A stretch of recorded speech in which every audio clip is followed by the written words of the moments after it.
This is, well, I would say it's breaking news, but it's the most unsurprising headline perhaps of the day. New York Police Commissioner buries cases of NYPD brutality. There's a question mark on my document, but I think it's just not surprising, is it? Well, maybe. According to a report by ProPublica, New Yorkers were choked, beaten, tased by NYPD officers, but Police Commissioner Edward Caban buried their cases. Why would he do that? With millions watching and many people benefiting from this program called Indisputable, we just need 1% of the viewers to become a paid member so we can continue to bring this content to you. Now back to the show. ProPublica reporters uncover abuse and impunity inside the NYPD using confidential documents and insider interviews, giving the public unprecedented access to civilian complaints against officers. Brianna Villafane was in Lower Manhattan protesting police violence in the summer of 2020. When officers charged into the crowd, one of them gripped her hair and yanked her to the ground. I felt someone on top of me and it was hard to breathe. We've heard that one before. I felt like I was being crushed. Probably very scary. The New York City Civilian Oversight Agency that examines allegations of police abuse investigated and concluded that the officer had engaged in serious misconduct, so serious that it could constitute a crime. Villafane received a letter from the agency about its conclusions. I was happy and I was relieved, she recalled. The next step would be a disciplinary trial overseen by the New York Police Department. That part right there, overseen by the New York Police Department, during which prosecutors from the oversight agency would present evidence and question the officer in a public forum. Then last fall, the police commissioner intervened. Exercising a little-known authority called retention, the commissioner, Edward Caban, ensured the case would never go to trial. Instead, Caban reached his own conclusion in private. He decided that it would be detrimental to the police department's disciplinary process to pursue administrative charges against the officer, Gerard Dowling, according to the letter the department sent to the oversight agency. The force that the officer used against Villafane was, quote, reasonable and necessary. Commissioner ordered no discipline. No deterrent, I say. Today, Dowling is a deputy chief of the unit that handles protests throughout the city. Oh, great. He'll be back with other protesters exercising their First Amendment rights, because that makes sense. Retention has been the commissioner's chief method of intervention. He has prevented the cases of 54 officers from going to trial in his roughly 1 year in office, far more than any other commissioner, according to an analysis of CCRB data. His predecessor, Keishant Sewell, did it 8 times in her first year, even as she faced more disciplinary cases. 54 officers he saved. In addition, under Caban, the police department has failed to notify officers that the oversight agency has filed charges against them. Seemingly minor administrative matter that can actually hold up the disciplinary process. You see what they're doing there? The rules say that without this formal step, a departmental trial cannot begin. 7 cases have been sitting with the department since last summer because it has never formally notified the officers involved, according to the CCRB. In more than 30 other instances, Caban upended cases in which department lawyers and the officers themselves have already agreed to disciplinary action. Even they knew they were wrong.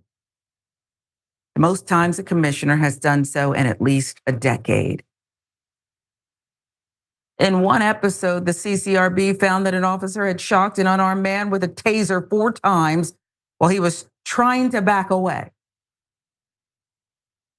That's a crime, no?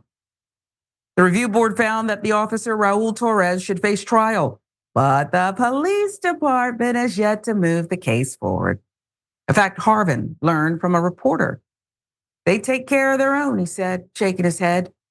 Torres, who has since been promoted to detective, so not punished and promoted, declined to comment, and his lawyer said the officer had no choice but to use force, which is apparently not true. This case is one of dozens in which Caban has used the powers of his office to intervene in disciplinary cases against officers who were found by the oversight agency to have committed misconduct. Agency said they did it. Since becoming commissioner last July, he has short-circuited cases involving officers accused of wantonly using chokeholds, deploying tasers, beating protesters with batons. A number of episodes were so serious that the police oversight agency known as the Civilian Complaint Review Board concluded the officers likely committed crimes. How are you going to keep New York City safe? I have a thought. For one officer, Caban rejected 2 plea deals. In the first case, the officer pleaded guilty to wrongly pepper spraying protesters and agreed to losing 40 vacation days as punishment.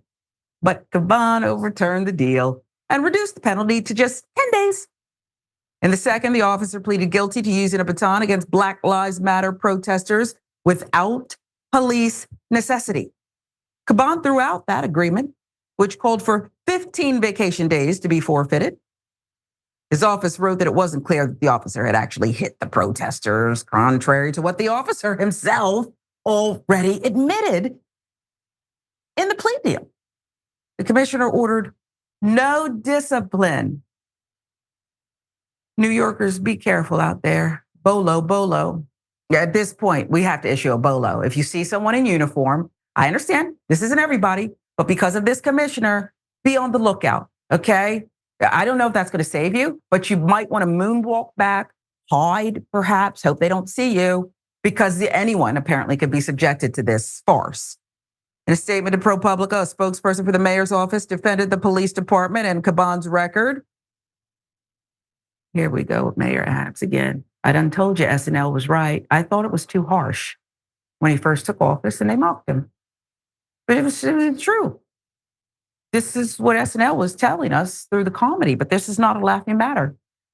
Mayor Adams has full confidence in Caban's leadership and ability to thoroughly review all allegations of police misconduct and adjudicate accordingly.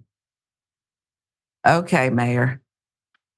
Did you get your cell phone back from the authorities? Remember, federal officials seized your cell phone and was looking through it. It's another case, but I'm just asking for a friend. Mayor, I need you to take the wheel here. I need you to take the wheel. I'm incensed, okay? Listen, there's a saying in Black communities, I don't know if it's in any other communities, especially Southern Black communities, that like they have a fox running the hen house, right? And this is absolutely ridiculous to me. None of us should be confused, but I do want to provide some stats real quick that will blow your mind. Between 2011 and 2023, 90% of the stops in New York were uncharged. 90%, there were over 1 million stops.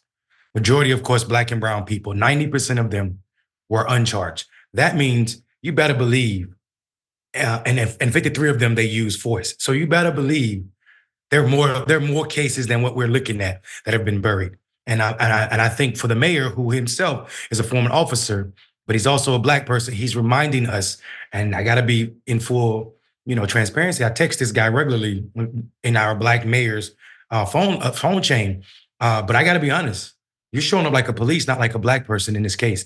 And we know that police officers tend to, especially this police department, who had blackout days where they go in the locker room and say, all we're doing are stopping Black people today. So this is absolutely disgusting behavior because you're costing taxpayer money. This officer was supposed to leave 54 days. The average salary for a police officer is about $84,000. So we're talking about $12,000 just for this officer, the money that was supposed to be lost because of what he did. Now multiply that because all the other people who would have been fined with lost days, and how much have you charged or charged the people for incompetence on a police department? Mm-hmm.